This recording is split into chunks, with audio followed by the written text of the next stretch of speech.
चैतस में रहना, परम तत्व में रहना, आनंद में रहना, मैं हूँ का जो भाव है, यही हमारा सूत्र है। देखो, मैं हूँ ये अनुभूति है ना, वो आपका गुरु है। सभी जगह पर जहाँ पर भी आप जाएंगे, मैं हूँ की अनुभूति आपको होगी। सोते समय भी, कोई भी विषय भोग के समय भी आप व्यथित है, मान लीजिए तुम कितने भी व्यथित क्यों ना हो, तुम्हें अपने आप की अनुभूति होगी ही। मैं व्यथित हूँ, तुम कहोगे। मैं बहुत दुखी हूँ, तुम कहोगे। मैं बहुत डिप्रेशन में हूँ, तुम कहोगे। मुझे यहाँ से छूटना है, तुम कहोगे। मैं कहीं पर फंसा हूँ, तुम कहोगे। तुम जो कहते हो वो कौन है, उसमें रहना। इसे ही डेवलपमेंट कहते हैं, विकसितता, चित्त के आयाम को विकसित करना। बाकी सब जो बातें हैं ना शास्त्र में, वो घेरे को मठारने की, क्योंकि घेरा बहुत तंग कर रहा है। बहुत स्वाभाविक बात है कि लंबे समय से कुछ ना कुछ आदत बन गई है, समझे। मन को कहीं ना कहीं रखा है हमने। पहले पता नहीं था कि इस तरह की साधना होती है, और हम यूं ही दौड़ते रहते थे, तो ये आदत बन गई। अब आदत बन गई है तो स्वाभाविक रूप में समय समय पर आदत के मुताबिक इस घेरे में फंसते जाएंगे, क्योंकि घेरे के साथ जुड़े तो हैं।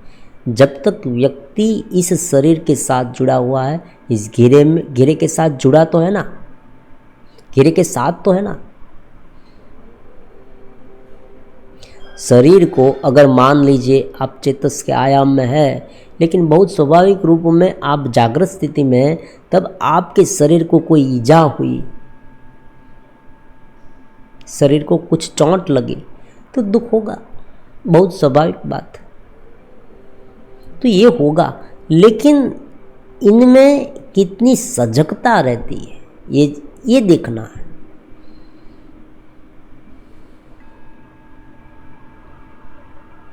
इनमें कितनी सजगता रहती है। अलग अलग शास्त्र तो बहुत है, लेकिन उन सारे शास्त्र में से ये बात अगर हम हमारे जीवन में, हमारे अस्तित्व में ढाल पाए, तो सभी प्रकार के शास्त्र हमारे अपने हो जाएंगे। शब्द को अपना बनाना है। देखो, एक व्यक्ति ने कहा, बहुत महापुरुष ने कहा, मैं ब्रह्म हूँ, मैं चैतन्य हूँ, चिदानंद रूपम शिवोहम शिवोहम। आप देखिए, जगत गुरु शंकराचार्य ने कहा, हमने भी बोला कि चिदानंद रूपम शिवोहम शिवोहम, लेकिन शब्द उनके हैं, हमारे नहीं। समझे, किस दशा में, किस अवस्था में उसने ये बोला हो। शब्द का जो अर्थ है वो अनुभव में आना चाहिए, वरना क्या होगा, हो जाएगा शब्द शब्द ही रहेगा। हर एक शब्द का अर्थ होता है, और हमें अर्थ ही परेशान करता है, समझे, शब्द नहीं।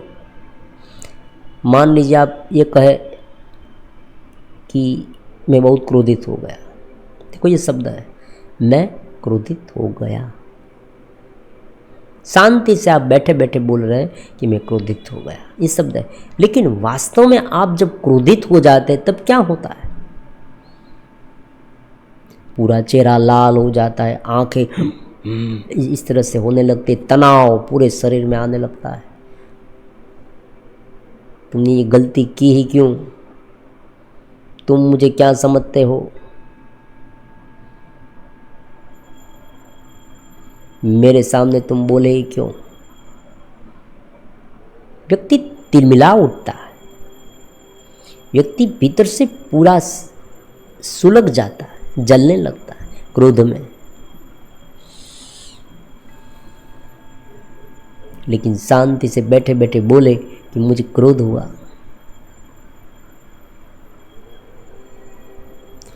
तो शब्द का वास्तविक रूप में भीतर एक अनुभव होता है, अर्थ होता है। इसी तरह से चैतन्य में रहना, इस शब्द जो है ना वो बहुत गहरा है। ये एक आयाम है, इसलिए बीच में हमने ये सोचा था कि उसे एक आयाम का नाम दें, ताकि जरा स्पष्ट रूप से समझ में आ सके। ये आयाम है, मैं हूँ को जो अनुभव है वो धीरे धीरे गहरा होता जाएगा, समझे। पहले जब व्यक्ति कहेगा, हम जानते हैं जब कोई भी व्यक्ति पहले ही दिन बोलेगा मैं हूँ, तब वो मन में बोलेगा, वो मन की वृत्तियों में रहकर बोलेगा कि मैं हूँ। लेकिन फिर दूसरा जो शब्द है वो भी समझना, मैं चेतनवंत हूँ, मैं जो अनुभव करता है वो हूँ, मैं सत्य चित आनंद हूँ, मैं मन नहीं हूँ। मन को देख रहा हूँ, मन मेरे साधन है, मन के साथ एकरूप नहीं हूँ। मन के साथ उसे इन्वॉल्व नहीं होना है, बुद्धि के साथ उसे इन्वॉल्व नहीं होना है। शुरुआत में उसे अछूता रहना, फिर वो साधन की तरह उनका उपयोग कर सकता है, फिर वो साधन की तरह उनका उपयोग कर सकता है।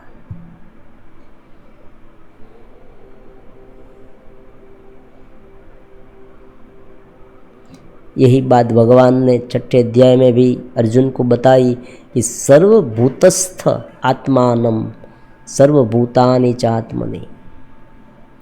सभी प्रकार के जो भूत मतलब ये जो पूरा जगत है उसे अपने में देख और अपने को उसमें देख। ये बिल्कुल शांत नदी है, समझे, मैं हूं का भाव। जो कुछ भी हलन चलन हो रही है वो इस तल में है, मन के तल में, वृत्तियों के तल में। ऊपर का भाग एकदम शांत है। जिस तरह से सागर में आप देखें, सागर की सतह पर ऊपर ऊपर सब कुछ चलित हो रहा है। वेव्स उठे, वेव्स शांत हुए, वेव्स उठे, वेव्स शांत हुए, दूसरे वेव्स उठे, गहरे जाए, वहाँ नितांत शांति।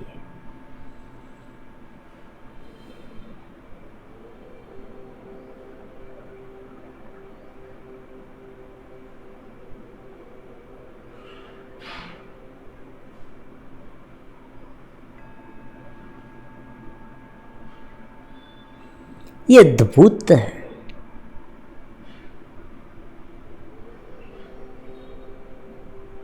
ईश्वर के साथ रहना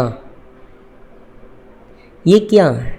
सर्व जगह पर परमात्मा देखना ये क्या है? आपने बहुत बार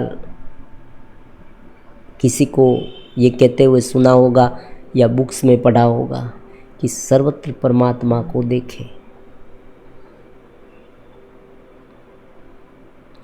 बात लगती है, सुन तो लिया, बोल तो लिया, लेकिन जितनी बात सुनने में आसान लगती है ना, उतनी नहीं, वास्तव में नहीं लगती। आप देखें, परमात्मा को हमने देखा सब में। मान लीजिए घर में एक प्रसंग रखा है, भोजन समारंभ रखा है,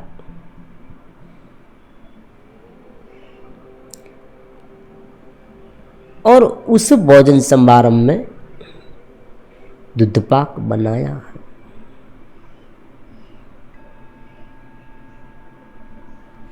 और उस समय क्या हुआ कि कहीं से पर भी एक कुत्ता आ गया और बहुत स्वाभाविक रूप में ज़्यादा लोगों की रसोई बनानी थी, इसलिए बाहर सब कुछ अरेंज किया था। कहीं से पर भी कुत्ता आकर दूधपाक की ओर आगे बढ़ने लगा। मैं दूधपाक पी जाऊं, कुत्ते को दूधपाक पीने की इच्छा थी। अब आप क्या करेंगे? आपने देखा कि कुत्ता नज़दीक आ रहा है, दूध पाक का बहुत बड़ा बर्तन भरा हुआ सामने है।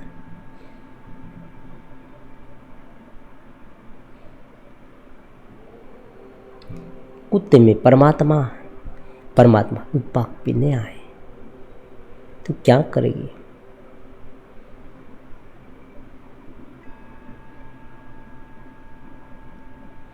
एक व्यक्ति ने कहा कि भाई चलो दूध पाक पीने दो। दूध पाक कुत्ता पी लेता है, फिर दूध पाक को फेंक देते हैं।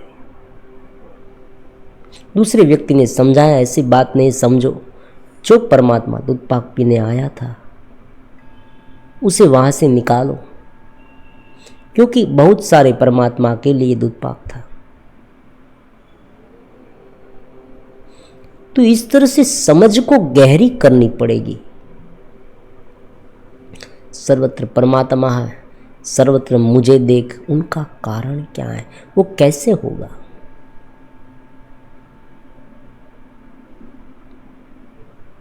उसे तत्व से कैसे जाने? मूलभूत रूप में क्या है, क्या छिपा है इसमें?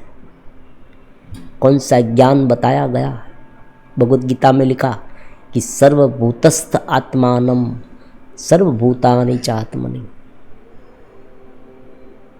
सभी प्रकार के जीव जंतु पशु पक्षी मुझ में है। परमात्मा कहते हैं मुझ में और मैं उनमें हूं। इसे समझे कैसे?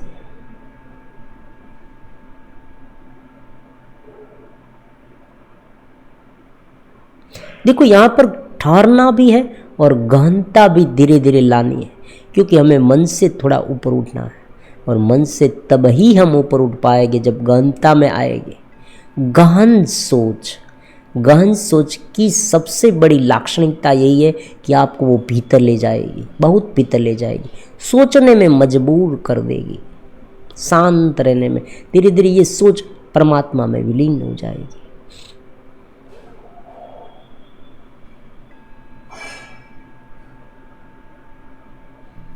सर्वत्र चेतना, सर्वत्र परमात्मा। कोई एक ऐसा भाग नहीं जहां परमात्मा नहीं।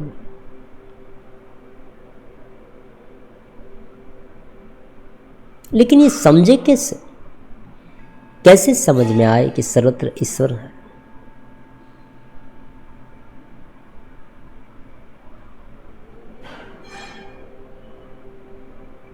इनके लिए दो तल का अभ्यास करना पड़ेगा। एक बाहर का है, एक भीतरी है। बाहर जो कुछ आप देख रहे हैं वो अनंत काल से समझे, उनको आपके अनुभव से कुछ लेना देना नहीं है। बाहर जो है वो अनंत काल से है। बाहर मतलब क्या? हमारे भीतर से बाहर मतलब हमारी जितनी देखने की क्षमता है उनसे आगे। आप कहीं पर खड़े हैं और आप के सामने एक बहुत बड़ा मैदान है, आप दूर दूर तक देख सकते हैं। मान लीजिए दूर दूर तक आपकी क्षमता कितनी है उतना आपका जगत है। तुम्हारी क्षमता के मुताबिक तुम्हारा जगत है, समझे? तुम्हारी मान्यता के अनुसार तुम्हारा जगत है, समझे? तुम्हें जो दिख रहा है, तुम्हारे भीतर जो दबकर अनंत जन्म की वासनाएं हैं, उनके आधार पर तुम्हें ये सब दिख रहा है। ये ऐसा है, ऐसा मान नहीं लेना। ये तत्व ज्ञान कहता है। तुमने इस बड़े मैदान के किनारे पर खड़े होकर सब कुछ देखा, दूर दूर तक देखा। तुम्हें यही देखा जितना तुम्हारी क्षमता है। तुम्हारी क्षमता से ज़्यादा तुम देख नहीं पा सकते, तुम्हारी क्षमता से ज़्यादा तुम सुन नहीं पा सकते, तुम्हारी क्षमता से ज़्यादा तुम खा नहीं पा सकते। भोग भी तुम इसी इंद्रिय के माध्यम से भोग सकते हो, उनसे ज़्यादा तुम भोग नहीं भोग सकते। तो जगत क्या हो गया? ये अनंत जगत का हमें कोई काम नहीं, समझे? अनंत जगत तो अनंत है। आज मंगल ग्रह पर क्या हो रहा है, बुध ग्रह पर क्या हो रहा है, एक मंदाकिनी विश्व यहाँ है, इनसे दूसरे कई विश्व हैं, कितने सारे यूनिवर्स है, एग्जिस्ट करते हैं। आज आप विज्ञान तो पढ़ते हैं, आपको पता है बहुत सारे विश्व है, निहारिका है, सूर्यमाला भी बहुत अनंत है, कितने सारे स्टार हैं सूर्य की जैसे जगमगाते हैं उनकी रोशनी से, टिमटिमाते हुए तारे देखे ऊपर, बहुत कुछ है।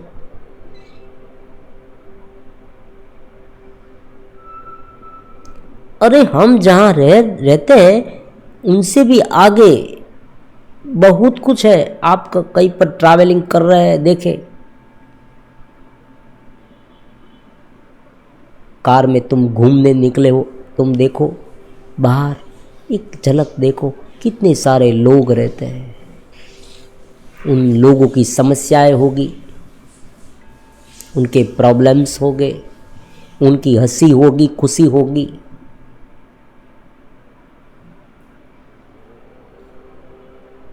उसे ये जगत कैसा लग रहा होगा। छोटे छोटे जीव जंतु देखे, देखे बारीकी से देखे, कार के कांच में से देखे, कार की विंडो में से देखे, नीचे देखे, ओहो ये इतने सारे विलेज है, इतने सारे शहर है, बीच में आ रहे हैं, कितने सारे जीव हो गए। एक एक छोटी छोटी जगह पर अनंत ब्रह्मांड है। हम ये कहते हैं ये एक चींटी है, लेकिन चींटी हाथी जैसी लगती है, ऐसे सूक्ष्म वायरस होते हैं। अनंत जगत है। ये जगत को द्रव्य से देखा तो सिकुड़ता जाएगा, बस यही बात है। जगत को द्रव्य से देखा, जगत को अपनी मान्यता से देखा, अपनी इस छोटी सी खिड़की से देखा तो जगत सिकुड़ता जाएगा। तो जगत सिकुड़ता जाएगा, जगत इतना ही रहेगा। अगर तुम और डिस्टर्ब हो जाओगे तो जगत इनसे इतना होगा, इनसे इतना होगा, फिर वो जगत तुम्हें काटने लगेगा चारों ओर से, तुम्हें खाने लगेगा, तुम्हारा जी घबराएगा, तुम डिप्रेशन में आ जाओगे, तुम मानसिक रोग के शिकार हो जाओगे। अनंत जगत है।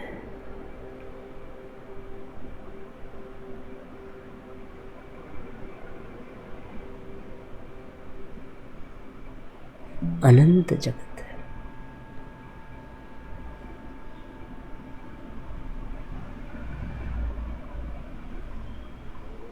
शांत हो जाओ, अपने मैं में रहो, अपने स्वरूप में रहो, मन को धीरे धीरे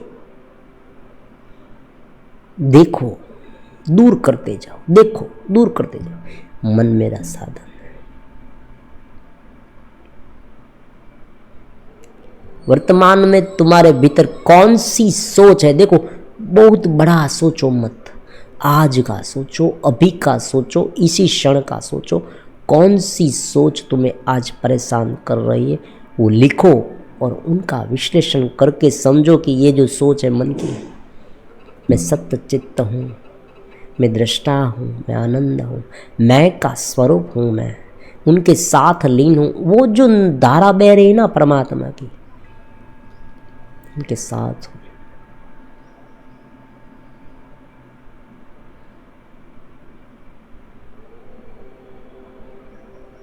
तो बहुत स्वाभाविक रूप में देखे, जगत अनंत है। एक घर में शादी का माहौल है, बारात आ रही है, दूसरे घर में मैयत है, कोई मर गया है, किसी का बेटा मर गया, जवान बेटा था बेचारे का, बुढ़िया अकेली हो गई, रो रही है, बिलख रही है, चिल्लाती है, चला गया चला गया चला गया, मेरा एक ही लौता बेटा चला गया और बगल वाले घर में शादी है, वहाँ लोग हंसी खुशी से नाच रहे हैं। मेरी भैया की शादी है, मेरे बेटे की शादी है, उसमें मैं नाच रहा हूँ।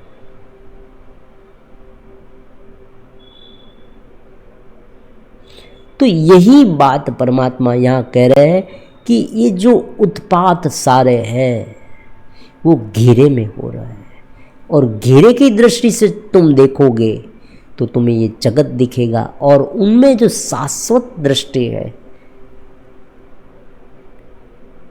उस दृष्टि से तुम देखोगे तो सर्वभूतस्थ आत्मानम, सर्वभूतों में एक ही आत्मा है। देखने वाली शक्ति, सुनने वाली क्षमता, जिनके माध्यम से वो देख रहा है, जिनके माध्यम से वो सुन रहे हैं, वो नितांत शांत चेतना जो सर्वशक्तिमान है, जो जानने वाली है, वो चेतना तुम हो, वो तुम्हारा अंश, वो उनका तुम अंश हो।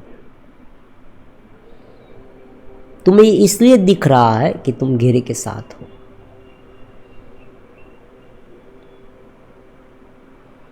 तो बाहर का पूरा जगत, जितनी हमारी क्षमता है, देखे इस मैदान में हम खड़े रहकर देखे, चारों ओर हमारी दृष्टि गई, दूर दूर तक हमने देखा, दूर दूर तक जितनी दृष्टि हमारी गई उतना जगत हमारा है, उतना जगत हमारा है।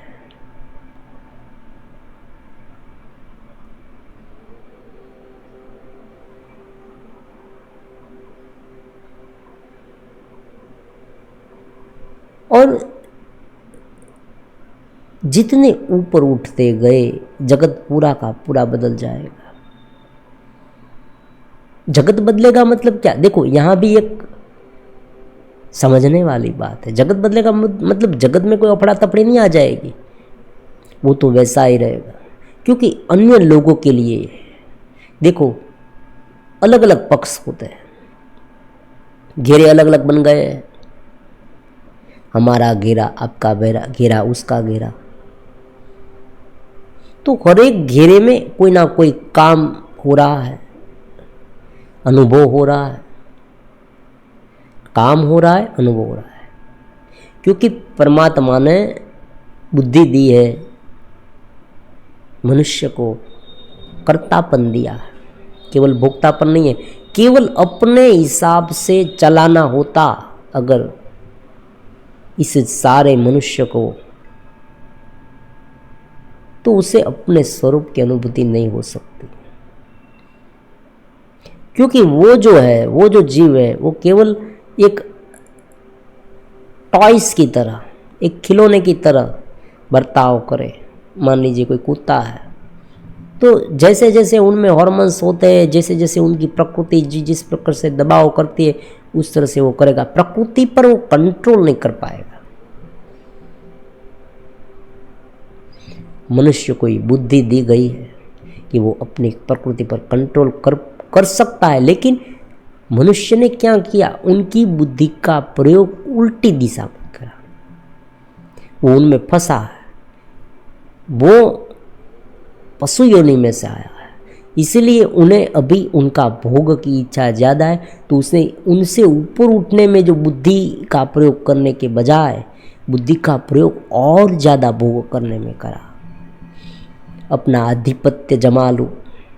और आज आप देख रहे हैं दुनिया में चारों ओर जो शोर शराबा हो रहा है, ये लड़ाई झगड़े हो रहे हैं, हिंसाएं हो रही है, नरसंहार हो रहे हैं, ये विषयों का नंगा नाच हो रहा है। देखो सभी प्रकार की मर्यादाएं भूलकर मानव जात इस हद तक पहुंची है। क्यों? केवल परमात्मा ने उसे बुद्धि इसलिए दी थी, प्रकृति ने, कि प्रकृति से ऊपर उठ के वो अपने स्वरूप का अनुभव कर सके। ये जो नितांत मैं हूं का अनुभव अत्यंत दिव्यमान होता है, दिव्य होता है। मैं हूँ में रहना, परमात्मा में रहना, सत्य चित्त आनंद में रहना। इसलिए भक्ति में कहा गया ने कि राम नाम जपो, राम नाम में रहो। ये एक आयाम है, केवल मुंह से राम राम राम नहीं करना, एक आयाम है, ऊपर का आयाम है, उसमें रहना। तब जो बुद्धि है, जो मन है, वो हमारे कंट्रोल में होगा।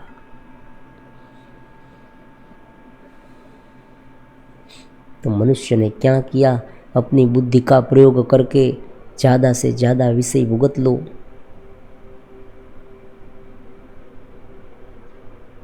तो ईश्वर सर्वत्र कैसे है, कैसे माने ईश्वर को सर्वत्र?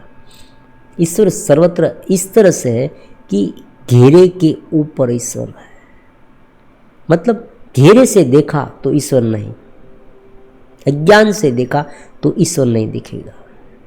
अज्ञान को हटा दिया, इस वृत्ति को हटा दिया, वृत्ति से ऊपर उठ के देखा तो सभी जगह पर ईश्वर है, परमात्मा है। क्योंकि स्वाभाविक बात है कि पूरा जगत है, वो चित्त है और आनंद है। लेकिन जब हमारा मन, हम जो है, हमारा अस्तित्व है, जो एग्जिस्टेंस, जो चेतनवंतता है, वो मन के माध्यम से देखती है, इंद्रिय के माध्यम से देखती है। तब हमें ये लगता है ना, जब वो चेतनता में आ जाएगा, जब वो अपने इस घेरे से ऊपर उठ जाएगा, बहुत स्वाभाविक रूप में कोई सुंदर स्त्री जा रही है, उसे देखकर, उनके कम वस्त्र को देखकर कोई उन पर कामुक हो जाता है, कामना वासना उत्पन्न होती है देखकर तुरंत। लेकिन एक जो कुत्ता है उसे नहीं होती, क्योंकि उनका घेरा अलग है।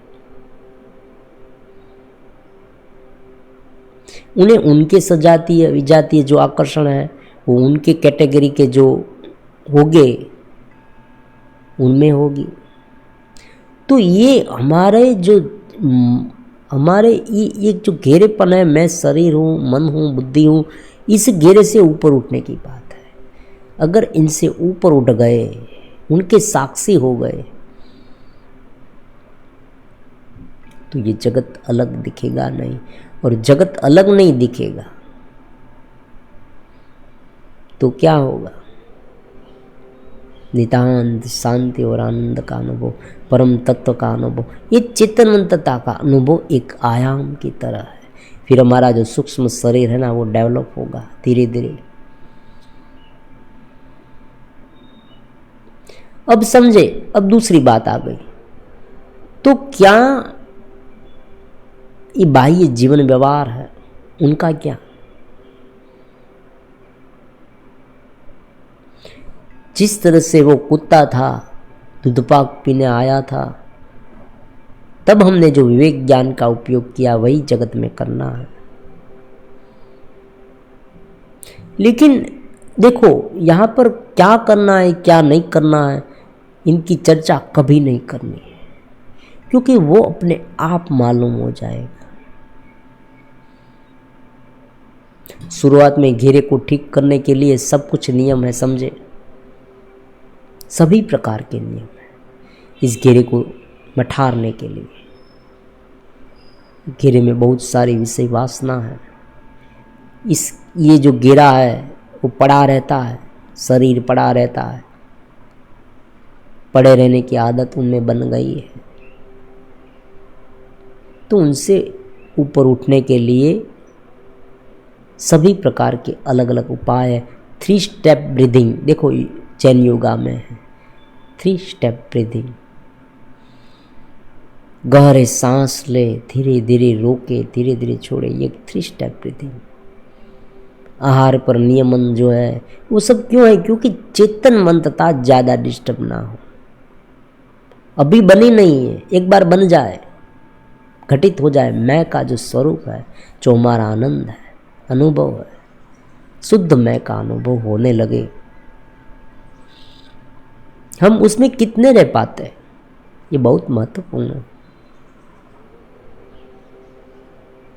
तू परमात्मा सभी जगह पर है और परमात्मा मुझ में है, वो इस चेतनता के आयाम में है।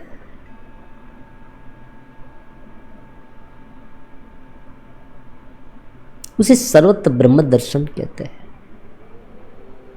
जब उस आयाम में व्यक्ति होता है तब उसे ये जो घेरा है ना वो इतना सूक्ष्म लगेगा, समझे।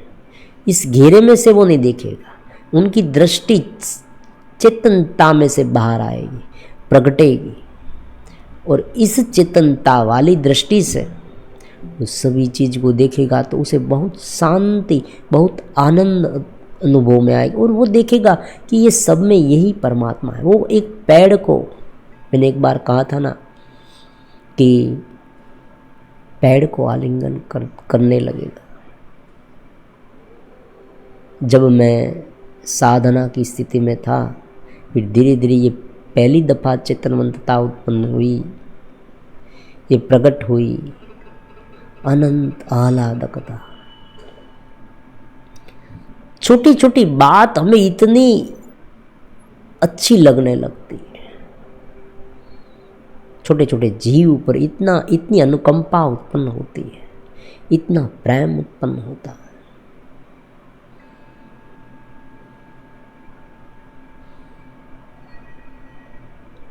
पूरे विश्व पर प्रेम उत्पन्न होने लगता है,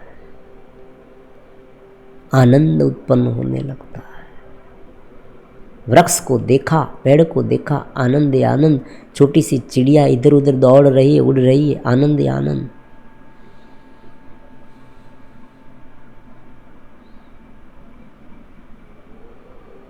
ऐसा लग रहा है जैसे एक आनंद के महासागर में हम तैर रहे हैं।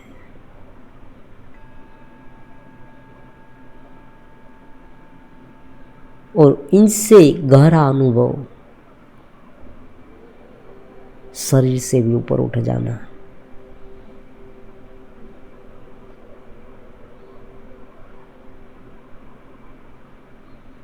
देखो, शरीर से ऊपर उठ जाना, ये जब ये बात है ना, वो किस तरह की समझे।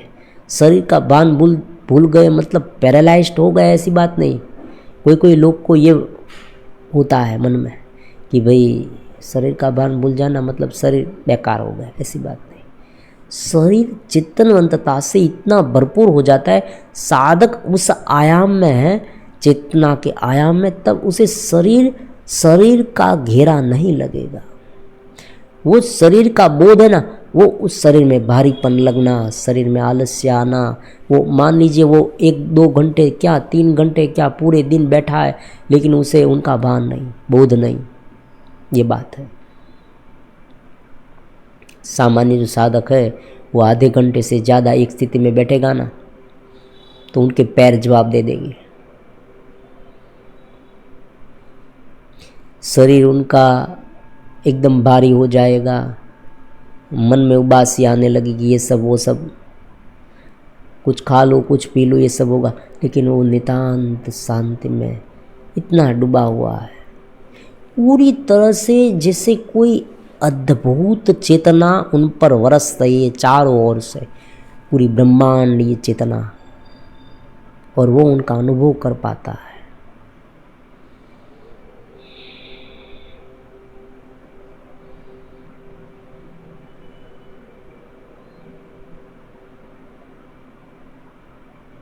इस शरीर जो है ना, शरीर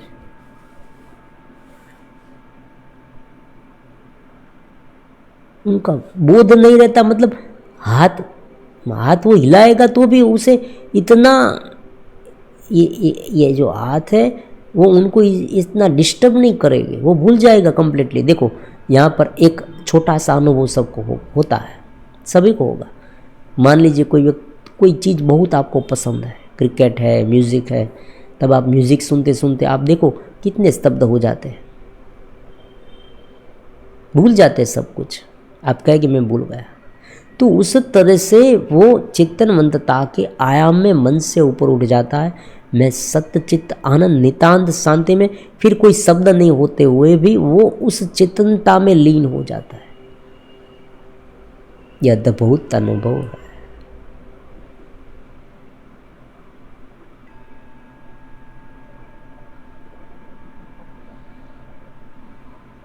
परंतु यहाँ पर सर्वभूतस्थ आत्मानि, सर्वभूतस्थ आत्मानम, सर्वभूतानि च आत्मनि का अनुभव होता है।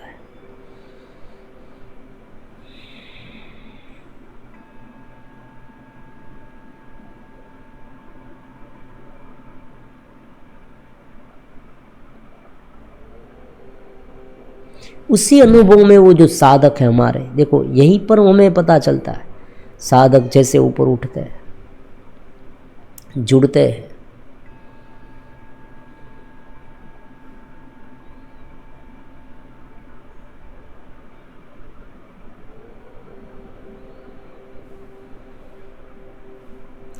वो अपने स्वरूप में, अपने मैं में, अपने नितांत आनंद में, इस घेरे से भी ऊपर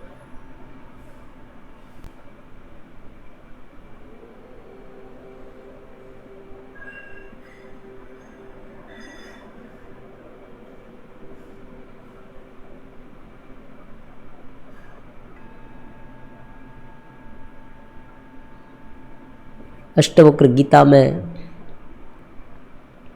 इसी स्थिति को मुनि कहते हैं कि तुम शाश्वत हो,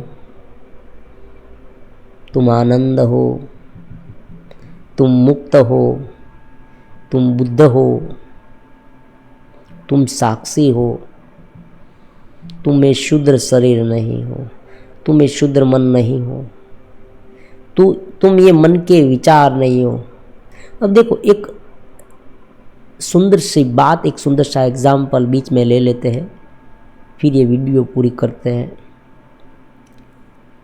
आपने देखा होगा कि एक पेन ड्राइव है, पेन ड्राइव में अलग अलग प्रकार के गीत आपने स्टोर किए हुए हैं। और आजकल देखिए आप, नवरात्रि का समय है और उसमें आप कहेंगे कि भाई चलो वो पहली जो पेन ड्राइव है वो लाओ, उसमें भजन, उसमें रास गरबा के सॉन्ग डाले हुए हैं, रास गरबा के सॉन्ग डाले हुए उनमें स्टोर है। आप वो पेन ड्राइव उस जो म्यूज़िक प्लेयर है उसमें लगाएंगे, या आजकल तो ब्लूटूथ का ज़माना हो गया है, मोबाइल से भी आप कर सकते हैं ये सब, तो मोबाइल में स्टोर है। तो जैसे ही वो उनके साथ कनेक्ट होगा उस तरह से वो बजेगा। अब कोई व्यक्ति गलती से कोई दूसरी पेन ड्राइव लगा दे या दूसरा भजन सिलेक्ट कर ले तो भजन बजने लगेगा। कोई फिल्म शुरू कर दे तो फिल्म बजने लगेगी। जिस तरह से थिएटर का बड़ा स्क्रीन होता है, आप देखिए, आप फिल्म देखने चाहते हैं तो देखिए, बहुत बड़ा जो कर्टेन है, पर्दे में कुछ नहीं होता, पीछे से जो दृश्य उन पर पड़ता है, पर्दा जो है वो वाइट है, एकदम वाइट, पीछे से उन पर फेंका जाता है, पाड़ा जाता है, प्रोजेक्ट किया जाता है उसमें, और उस जो पीछे से वेव्स आते हैं वो हमें पर्दे पर दिखते हैं और हमें ये लगता है कि भाई ये हो रहा है, इतने सारे लोग दौड़ रहे हैं, एक दूसरे को मारते हैं, हीरो यहाँ से यहाँ हीरोइन को बचाने के लिए। और देखो कभी कभी तो कितने अलग अलग प्रकार के सीन होते हैं, गंदे सीन होते हैं, आपको अरे ऐसा सीन, ऐसा सीन, अरे देखो तो सही, वो उसे मार डालेगा, वो मर जाएगा। आप स्वयं तिलमिला उठते हैं, कभी कभी तो गुस्से हो जाते हैं। और शुरुआती समय में ऐसा होता भी था, जब नई नई फिल्म आई, नए नए थिएटर बने, तब जिस लोगों को ये पता नहीं बहुत, वो क्या करते थे, ऐसे सीन आते थे, वो अत्यंत आवेगित हो जाते हैं और कुछ फेंकने लगते थे, मार दो साले को। कोई शेर पीछे पड़ा है, एक लड़की जा रही है, उनके पीछे शेर पड़ा है, लड़की आगे आगे दौड़ रही है, पीछे शेर दौड़ रहा है, अभी खा जाएगा। और जो लोग संवेदनशील होते हैं और नजदीक बैठे हैं उसे तो यही लगता है कि शेर उन पर आ रहा है। तो यही बात हमारे भीतर हो रही है। ये मन नाम का एक स्टोरेज है। मन नाम का कर्टेन कह सकते हैं, और वृत्ति जो स्मृति है वो स्टोरेज है। वहाँ से चित्र ये पड़ रहा है, हमारी चेतना में उस चित्र बन रहा है। चेतना हमारा बहुत विशाल पर्दा है, चेतना कभी डिस्टर्ब नहीं होती। ये मन की वृत्ति जो है वो उत्पन्न हो रही है, वो उस वेव्स की तरह है। लेकिन प्रॉब्लम्स क्या है, वहाँ जो कर्टेन है ना वो जड़ है, इसलिए वो उनके साथ एकरूप होकर वो अनुभव नहीं करता। और हम इस मन रूपी जो मन में जो अलग अलग संवेदनाएं उत्पन्न होती है उनके साथ हमारा जो कर्टेन है ना वो भी जुड़ जाता है।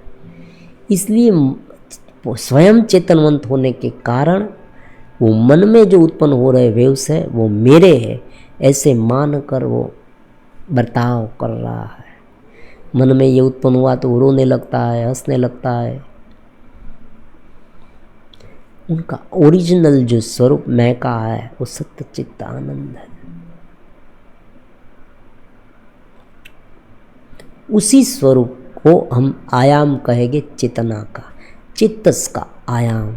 चित्तस के आयाम को विकसित करना मतलब स्व में रहना, परमात्मा में रहना।